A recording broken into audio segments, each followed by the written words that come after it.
Let's go deeper on the business drivers and, again, what people should look out for, right? We've brought up, obviously the organizational pieces, we've talked about the legal pieces. Are there other drivers that really should be, considered as we go into this new year? And, if somebody wants to learn more and they're trying to educate themselves, what do they do, right? Because obviously, even though staffing has improved, a lot of people, you don't know what you don't know, right?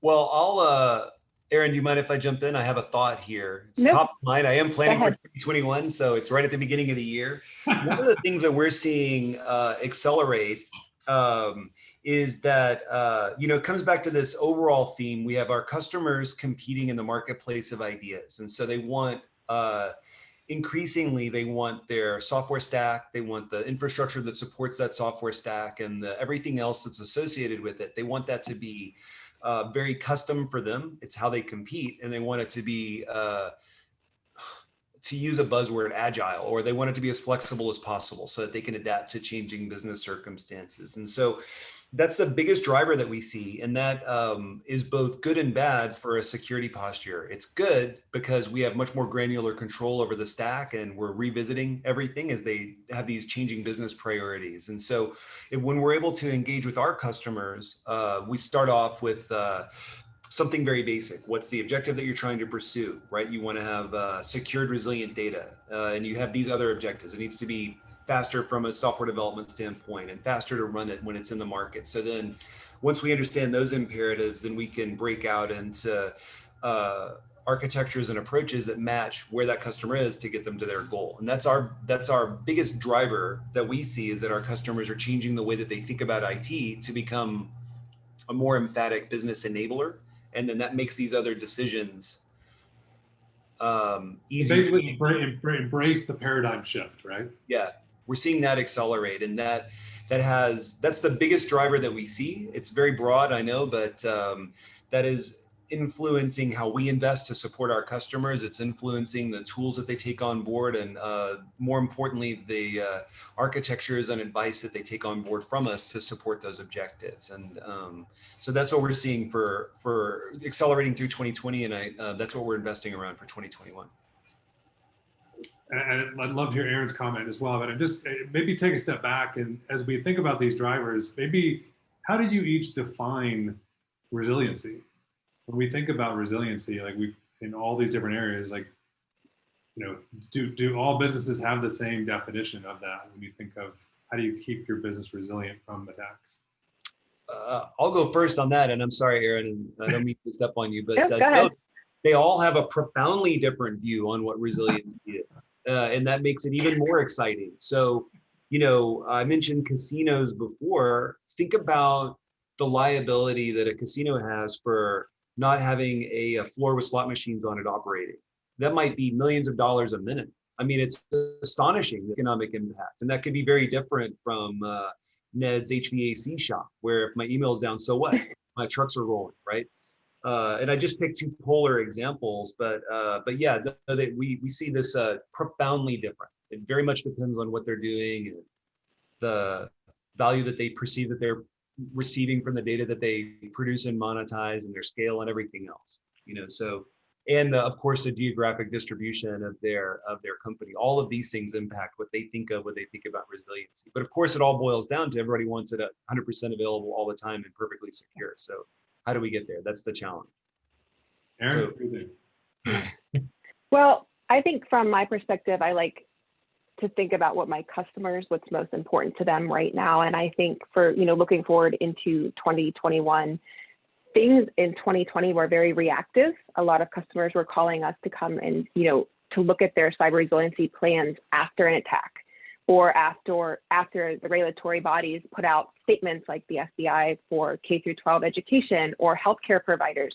A lot of our, conversations have been reactive, and I'm really hoping that into 2021, people are going to start thinking about cyber resiliency prior to suffering an attack. I think, like you mentioned earlier, there was a huge breach at the end of the year, and I think it really just, what people need to take away from that is, it's only a matter of time. It doesn't matter who you are. You could be small, you could be large. You're going to be attacked. This is what's going to happen. You have to prepare for it. And I've had, customers say, well, the government agencies have been hacked, so why should we listen to what the regulators are saying? And it just proves that no one's immune. Everyone's vulnerable in some way or some fashion, and the cyber criminals are just getting better and smarter. So, protecting, gold copy images, isolating them, and, keeping them off your network is really the only way to recover from a cyber attack without paying a ransom. And sometimes even when you do pay a ransom, you're not going to get your data back. So I think for 2021, I'm hoping that the business drivers will be not as reactive, and it will be planning and preparing for, what's inevitable down the road. Sadly to say. How do you convince somebody that, we deal with a lot with enterprise level customers too, and there are still some people that believe that they are immune to a security attack. What do you tell them? Outside of just showing you there's thousands of articles, but how do you position it, especially to a leadership of really that why? Like, hey, you really should listen to what we're saying. I think I try to have an honest conversation with people, just because like the government regulations, we don't have a federal, security per se regulation, but I think that they have put out, all of the regulatory bodies have put out the same type of language. And I think that it's really a best practices guide. Some people are going to take pieces of it. Some people are going to take all of it. I think it's just the fact that we have to accept that even if a regulatory body has been hacked, that they're still putting out really great guidance that we should follow. And you have to have a conversation, and sometimes it takes multiple conversations to get people to understand that cyber resiliency is a long-term strategy, and it's a long-term plan that has to be implemented in your enterprise, overall program. And, some people get it right away. Some people already come to the table and are excited to talk about it, and other people take a little convincing. It's like that with anybody. You just have to educate and hope that people start to understand the importance of protecting yourself before an attack actually happens. You agree, Ned?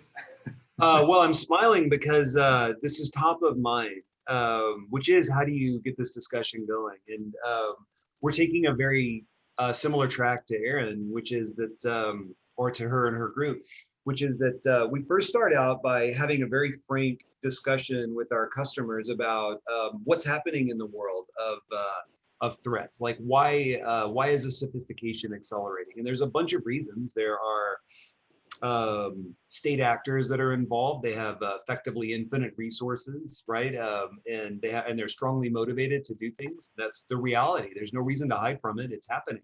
And on top of that, it's a lucrative enough space that we have almost a parallel economy for people who are wanting to break into your environment, Mr. Customer. There's public domain source code, there's startup companies, there's investors, there's practitioners that float between them, right? And they may or may not have the cover from a government, but it doesn't really matter. So the level of sophistication is increasing dramatically, and nobody's perfect. And so the response has to be, the only thing that we can figure to do is to follow the basic security maxims of defense in depth, have a plan for what happens when, have physical separation, have logical separation of your data, have a plan that encompasses the known unknowns,